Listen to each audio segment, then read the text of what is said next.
I've had this bird bath for over a year and it's attracted so many birds and wildlife. But before I show you how I made it, I need to tell you how I came across the idea.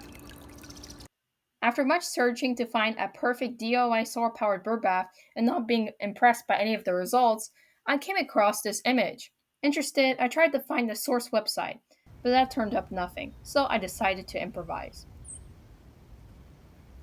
Alright, here's how I built this DIY waterfall bird bath. Hope you like it. First, you need the base container, which should be large enough to house your waterfall feature. I used a turkey follow tray because it's the only large shallow container I had around. You also need to choose where you're going to put your bird bath. I chose a chair because it's about 1 foot high, the ideal height for attracting birds. I also have bricks here because the chair has a U-bend to it.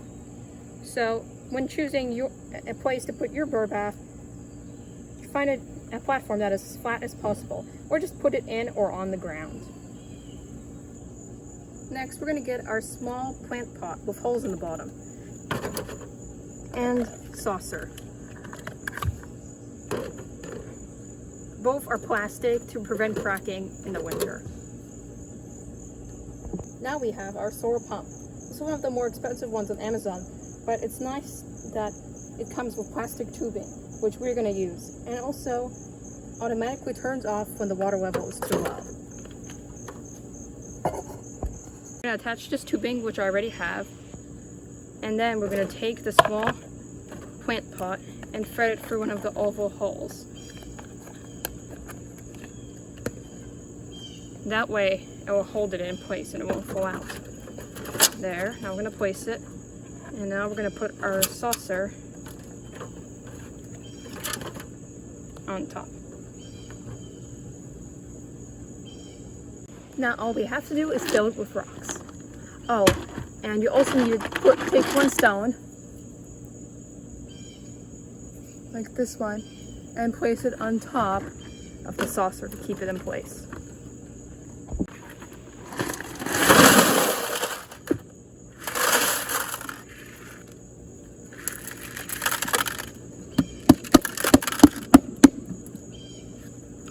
Alright, the rocks are in place. Now I need to pour the water.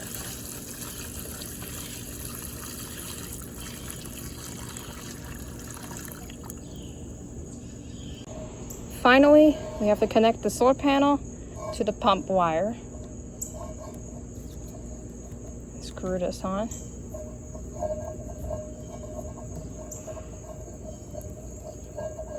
There. Now we just have to wait for the sun. And that's all there is to it. Hope you like the finished result.